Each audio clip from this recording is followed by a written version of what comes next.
Naissance des Pyrénées. À cette époque, le continent africain remonte vers le nord et entre en collision avec l'Europe.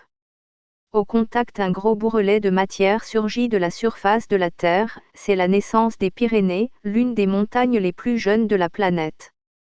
Le château fort, monument de l'histoire de Lourdes. De la ville fortifiée du Moyen Âge, la tour du Garnavy et le château fort restent les derniers vestiges de défense de Lourdes. Le plan et les murailles du château fort témoignent de l'évolution de l'architecture militaire du Moyen Âge à nos jours. Il est classé monument historique en 1995. La cité romaine, les petits peuples de bergers aquitains qui occupent les vallées entre la Garonne et l'océan résistent longtemps aux troupes de César. L'itinéraire d'Antonin, guide routier du IIIe siècle, indique pour chaque route la liste des villes traversées et la distance qui les sépare. Il mentionne sur la voie romaine du Piémont, qui va de Toulouse à Bordeaux, l'Oppidum Novum, site fortifié qui ne prendra le nom de Lourdes que quelques siècles plus tard.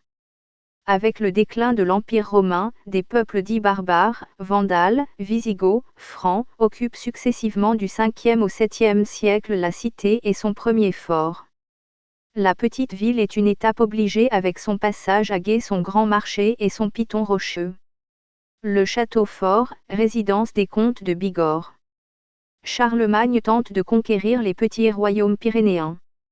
Battu à Roncevaux, il n'y parvient pas. En 778, Charlemagne assiège la forteresse occupée par les Sarrasins. La légende raconte qu'un aigle ayant laissé tomber une truite aux pieds de Mira, chef des Sarrasins, celui-ci l'offre à Charlemagne pour lui faire croire que le château est encore bien pourvu en vivres. À Malin, malin et demi. L'évêque du Puy-en-Velay, compagnon de Charlemagne, fait à Mira cette proposition, puisqu'il ne veut pas se rendre au roi, qu'il se livre au moins à la Vierge. Mira, affamé, accepte, reçoit le baptême sous le nom de Laurus et part en pèlerinage avec sa troupe. Le château, jusqu'alors appelé Mirambel, prend le nom de Laurus qui a donné son nom à la ville de Lourdes. La forteresse imprenable. Au XIe et XIIe siècle, le château fort entre dans l'histoire, il est la résidence principale du comte de Bigorre, vassal du duc de Gascogne. Bâti au sommet du piton rocheux, il est défendu par un système d'enceinte qui le rend quasiment imprenable. Dès le XIIIe siècle, sa position stratégique explique les nombreuses rivalités autour de sa possession, les rois d'Aragon, d'Angleterre, de France et de Navarre le convoitent. Les chefs militaires l'assiègent, et à chaque fois échouent au pied du rocher. Les compagnons de Lourdes et Gaston Phébus. Au XIVe siècle, la guerre de Cent Ans place le château fort sous la domination anglaise.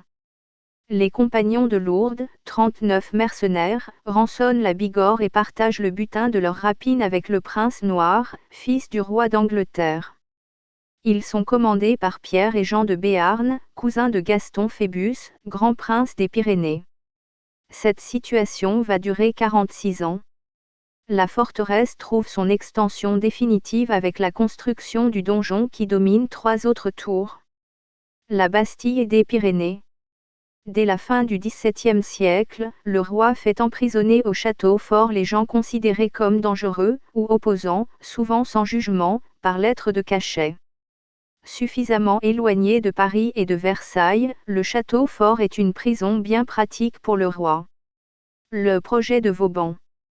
Endommagé par les attaques, les tremblements de terre, exigeant une adaptation aux nouvelles armes, la forteresse mérite une rénovation.